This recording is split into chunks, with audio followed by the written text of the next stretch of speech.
starting from the very first lectures, early studio practice, experiencing a pitch, and my own role skill development.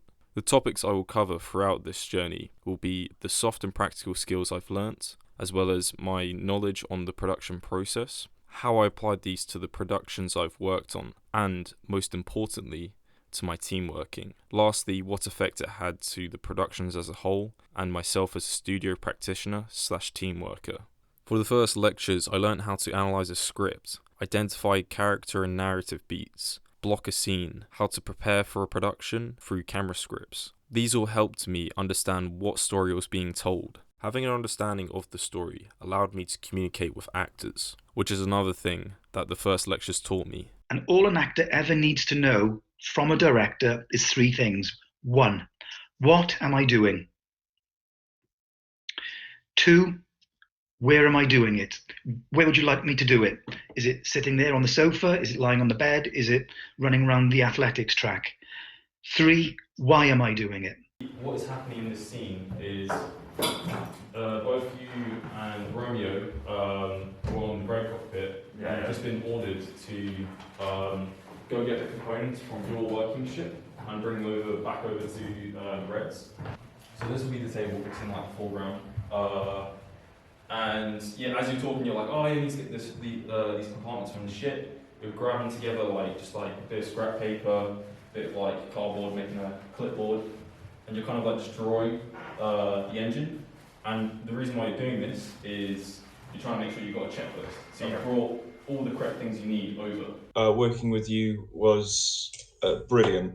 It was a really enjoyable experience and a really professional one as well. Going in and producing something with a third party to just look at it and go, right, okay, no, I need you to be there and look at this camera and make sure that you're in line there and on mark there. It was great. There was never a moment of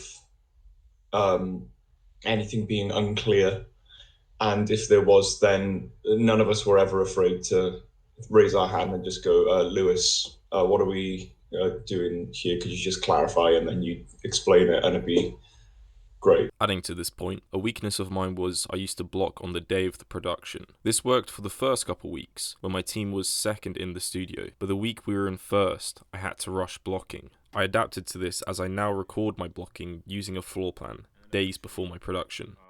You come over to the table, because no one's giving you attention. Coming to rehearsals in 5. This was my first experience with the role of directing. It was challenging, but incredibly engaging. I knew this was one of the roles I definitely wanted to be, as I felt I could express my creativity and vision. I was also on camera, lighting and producing other weeks. These practical roles gave me an appreciation for how much creativity they could add to the production. Like, how would you guys go about doing the three characters? Would it literally just be 3-point lighting for each of them, or what would you guys' thoughts be on that? I mean, yeah, it depends where they're standing, really. Because if they're close enough, you can just kind of merge in the lightings together with the actual blue lighting. We could. Yeah. I know they have a bunch of standing lights that can do color, I think. So I could always drop an email and see we could if they do and if it's possible, we could try and get it in the actual things kind of cover the walls, if you know what I mean. So have every couple of feet one of these blue lights to kind of light up the wall. Oh, that'd be awesome. Yeah, actually, I'll make a note of that because I think it's sick. I applied the 6-point story structure to my pitch. This made the story's events easy to follow for the judges without the need for backstory or lore. People don't buy what you do, they buy why you do it. The middle two sections make up our limbic brains, and our limbic brains are responsible for all of our feelings, like trust and loyalty. This is Simon Sinek, author of Start With Why. He got me to ask the question, why should people care about your idea? This led to me creating the opening question, have you ever had a crush on someone who didn't like you back? Were they a blue spaceman from a rival gang?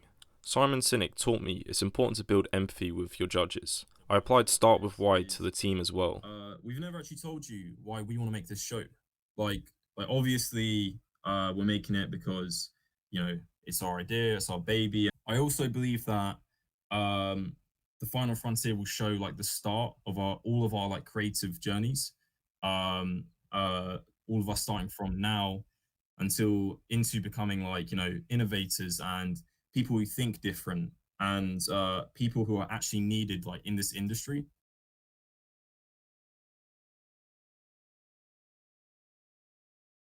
For research on genre, I watched Red Dwarf. In the opening of the pilot, they used a two-shot to show the relationship dynamic of Rimmer and Lister. This shot allows the audience to see their real-time reactions and timings of jokes.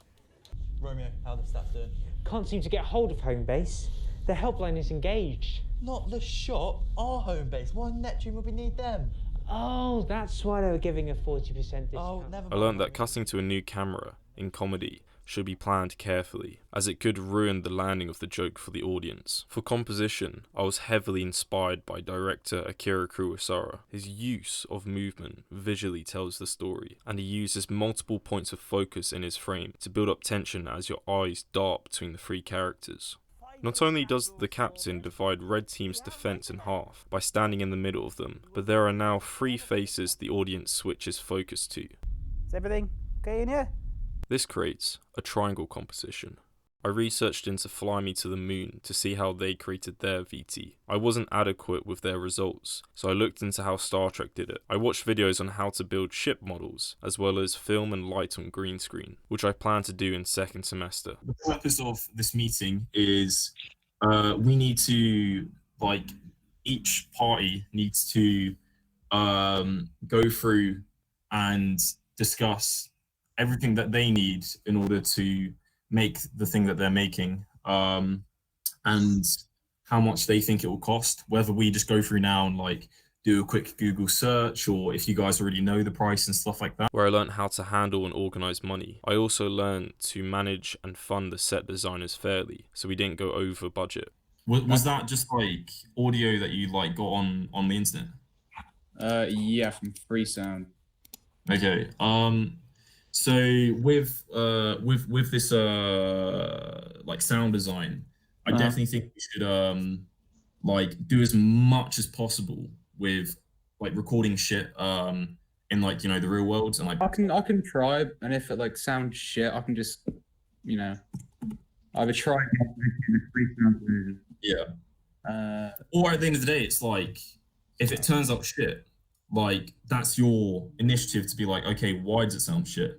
Can I make it sound better? At times, I had to negotiate parts of the script. Those moments where you were like, actually, could we go back on that? Obviously, I was going to be like, well, yeah, sure. I'm not the captain here. I'm just helping. Both of these taught me as a team worker that it is healthy to discuss differences as long as you listen and explain why you feel different. A strength of mine is I had a clear vision. However, with this came a weakness, as it took me a few weeks to discuss my vision with my vision mixer and PA. So first of all, what was you guys' thoughts on that, and what did you think was going on in that scene? It is clear that my knowledge and skills have changed. I now have a clear understanding of how to prepare for the pre-production and production. I communicate as a team through meetings, with the goal being to make sure everyone knows what they're doing, discuss everyone's creative input, and inspire the team to take action. I now frequently work with key roles such as camera, sound, and lighting operators, as well as set designers, vision mixers, PA, actors,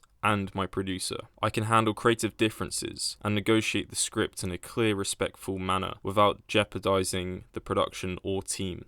I can create camera cards and camera scripts, as well as demonstrate blocking using digital drawings of the studio. I can pitch to a panel of judges and connect and engage them with my ideas. I can now approach a script and analyze its dynamics and conflicts. I can turn it into a filmable scene. However, with the help of my crew, we can turn it into an emotional scene. This has made a big difference in the way I approach a production as a studio practitioner. Whether I'm on someone else's production or my production, I want to work with other key roles and communicate problems or objectives with them. My mindset now for next semester is, how can we solve this problem as a team? I will also show my team how I want to make The Final Frontier, especially with my composition. What surprised me was a lot of the time I didn't feel confident in the gallery. If something went wrong with a take, I was quick to blame my blocking or camera script. I've learned that the issue could have been the actors were talking too fast, and all I needed to do was communicate that with them. The other surprise was how much my idea changed once production began, but I've come to learn that this change is often welcome. If your production stayed the same, it means you weren't listening.